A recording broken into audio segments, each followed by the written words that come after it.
ana ñi ko bëgg mooy xaatimi nabina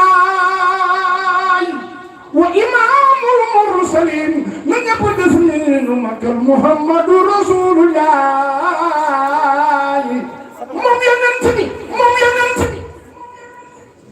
moom yonent bi moom yonent bi mooy xaatimi nabina wa imaamul mursalin ama waaso bay nabi na ñëpp def ni nu magal Muhammadu Rasulullah ina maay ama ñi fi gën a bëgg yoon ca Muhammad masalul sifatika linnaasi kama masalul nujuuma yarnaw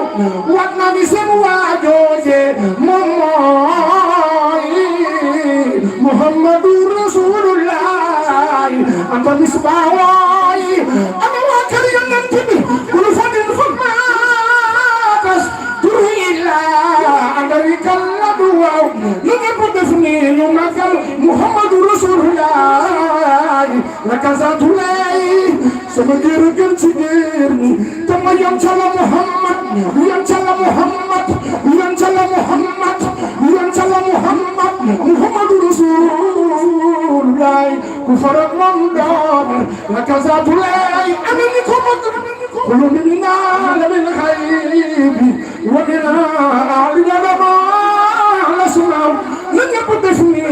nu magal Muhammadu Rasulullah lam tasal ana waa kër yoon ca la Muhammad lam tasal ay sama waay yàgg nga bëgg yoon ca la Muhammad fi damaa'iril kawni tuxtaaru laka l-maa'aat wal abaaw ana ñu bëgg Muhammadu Rasulullah maa madat sama kër gën ci géer ñi te mooy yoon ca la Muhammad fatutu min rusli illa basharate ay waay bikal anbiya ana ñu bëgg Muhammadu Rasulullah te tabaxa waay sama kër ay waay te mooy yonent bi mooy xaatimi nabi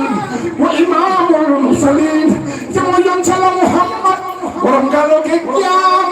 Muhammadu Rasulullah ku farak moom doomar xeyru xalqilaay ci ndox mi yàq jàng ñi bëgg ñoo sax waaye mënuñoo ñëw waaye jottali leen mu ñëw ñu ne jottali ndox mi yàq lépp président ndox mi wiiri leen ndox mi la ci darajay Muhammadu Rasulullah sama jërëy waaj jottali leen maa ngeen wiiri jaari ndaari moom ne du kenn ku dul Muhammadu Rasulullah mamadab ala ñu ko bëgg fatutu min rusli illa basharati hawma bikal anbiya maa ngi seedu sa waajooje yow yaay